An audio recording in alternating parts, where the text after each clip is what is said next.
mathematics class. I am Ma'am Fatima Tambago from the Division of City Schools Manila, Philippines. Our topic for today is illustrating rational algebraic expressions. Review. Identify whether the expression is a polynomial or not. Write P if it is a polynomial and NP if it is not. Write your answer on a separate sheet of paper. Number 1, x plus 3, polynomial. So that is P. Number 2, x raised to negative 4, NP, not polynomial. Why? Because you have a negative exponent. Number 3, 2D, P, polynomial. Number 4, 3c squared plus 2c, a polynomial. Number 5 is NP given 3d raised to negative 2 plus 1 because again you have a negative exponent. And number 6, square root of x plus 2, NP, not polynomial. Why? Because you have a variable under the radical symbol. For number 6, we can rewrite this as x raised to 1/2 plus 2. That is not polynomial again because you have a fractional exponent. So you can change your radical symbol into fractional form. Lesson 1. Illustrating rational algebraic expressions. Using example conclusion map or ECM, we have the following rectangles. Given example 1, 5 over x minus 2. Example number 2, y raised to 2 plus 1 all over y raised to 3 minus 4. Example 3, 3x squared plus 6x minus 10 all over 1. Followed by, at the bottom, you have the conclusion. All the given examples are examples of rational algebraic expression. So it is an expression that can be rewritten in the form P over Q, where P and Q are polynomials and Q must not be equal to 0. For representation, Q must not be equal to 0. And again, followed by your own example. So that is an example conclusion map. Now, how about using again example conclusion map? For example 1, we have 2x minus square root of y all over 7 square root of x. Example 2, 3x raised to negative 2 minus 1 all over x plus 4. Example 3, 2 plus x raised to 1/2 all over z raised to negative 2 plus 4. For the conclusion part, we can say that all the expressions above here are not rational algebraic expressions, since the expressions have a negative exponent, a radical or a fraction exponent in the variable or variables in both numerator and denominator. Again, you can create your own example. Defining rational algebraic expression, it is an expression that can be written in the form P over Q. So you have our fractional form, where P and Q are polynomials and Q must not be equal to 0. So your Q must not be equal to 0. For P, we have your numerator and Q, your denominator. So your denominator must not be equal to 0. Now, we have this what we call the excluded value. These are the value or values of the variables that will make the denominator equal to 0. The question is, how are we going to determine the excluded values? For lesson number 2, determine the excluded values. Using multi-rule map or MRM, study tip, just pay attention to the denominator of the expression to determine the excluded values. Example 1. Make the value of x that will make 5 over x minus 2 undefined. Step 1. Let the expression in the denominator be equal to 0. So you have x minus 2 equals 0. Step 2. Solve the equation to determine the value or values of the variable.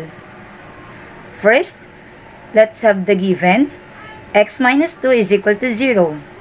Followed by addition property of equality or APE. We will have x minus 2. Since we have x minus 2, we will add the opposite or the additive inverse of the given. That's why we're going to add plus 2. Both sides, left and then right. So we have plus 2 and then equals, followed by 0, and then again you're going to add plus 2. And then by simplifying, we will have x. So we have, this time it will be negative 2 plus 2. So you have 0. So you have x plus 0 is equal to 0 plus 2. We have 2. And then followed by x plus 0, any number or any letter added to 0, the number itself is the answer. That's why we have x plus 0 is equal to x. And then equals, just copy your 2. Therefore, we can say that 2 is the excluded value. So if we're going to substitute 2 to your denominator x, so you have 2 minus 2, that is equal to 0. You don't need to have 2 as your value because it will make the expression undefined. Meaning to say, we cannot determine the value. It will be error if we're going to type it into your calculator. Example number 2. Identify the value of x that will make 2 minus y all over 3 minus y undefined. First, we have the step 1, let the expression in the denominator be equal to 0. So your denominator is 3 minus y. Let's equate it to 0. Step 2, solve the equation to determine the value or values of the variable. Given 3 minus y is equal to 0. Using addition property of equality or APE, so we're going to eliminate the value beside our variable. So that is on your left side. We have 3. The opposite of that 1 or the additive inverse is negative 3. So we're going to add negative 3 both sides to the equation. So you have negative 3 plus 3 minus y is equal to 0 plus negative 3. And then by simplifying, we will have negative 3 plus 3, that is equal to 0. And you have only left minus y equals 0 plus negative 3 is equal to negative 3. Now, our goal is to make it positive. So, our variable in this case is a negative 1.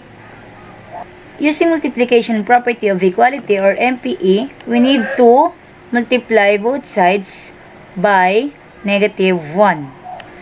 So in this case, we will have negative 1 times negative y equals negative 3 times negative 1. So again, if you have only a variable and then you have a negative sign, it means there is always 1 beside every variable.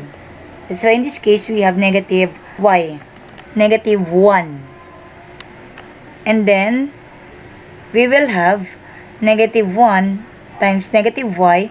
We have positive y.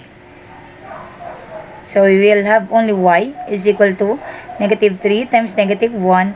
You have, therefore, the excluded value in this given is equal to 3.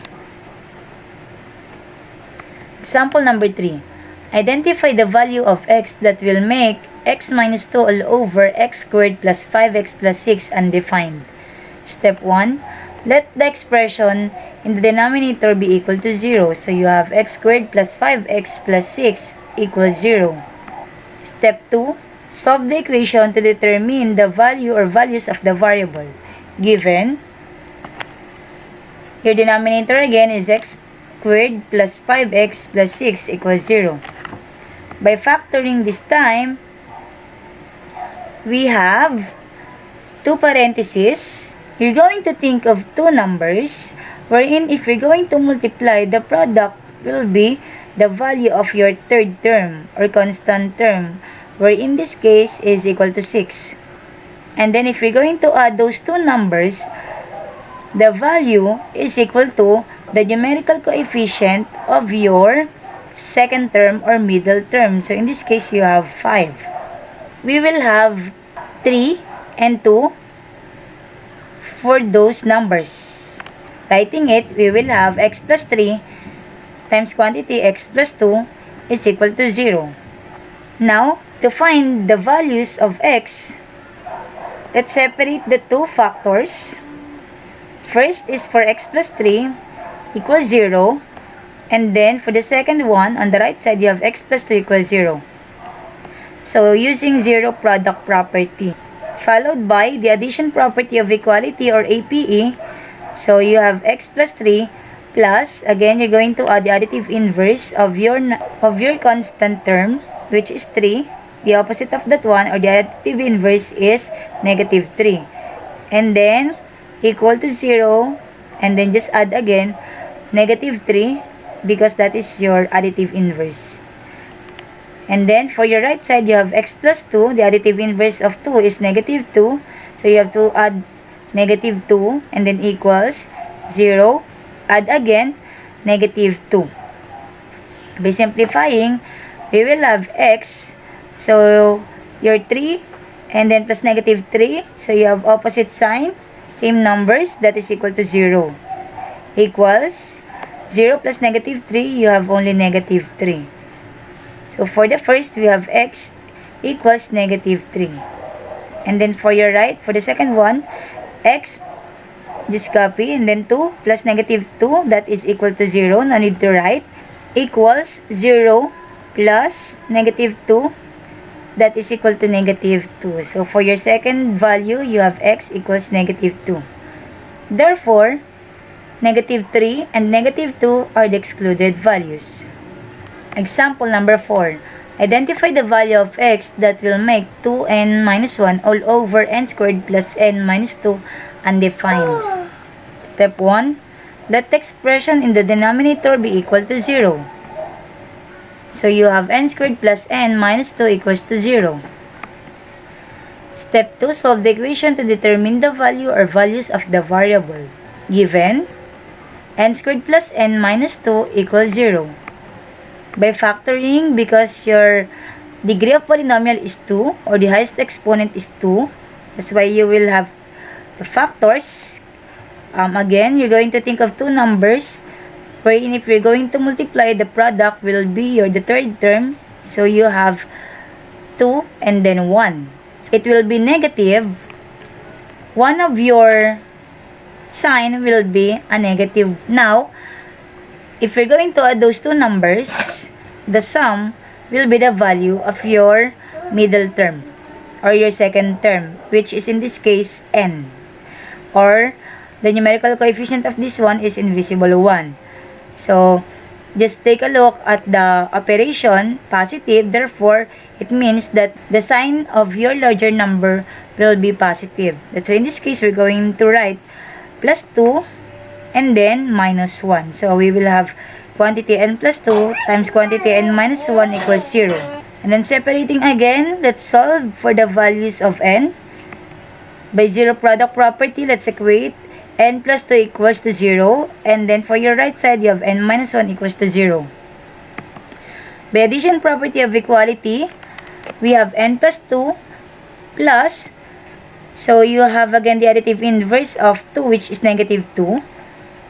So, for your right side of the equation, 0 plus, and then negative 2.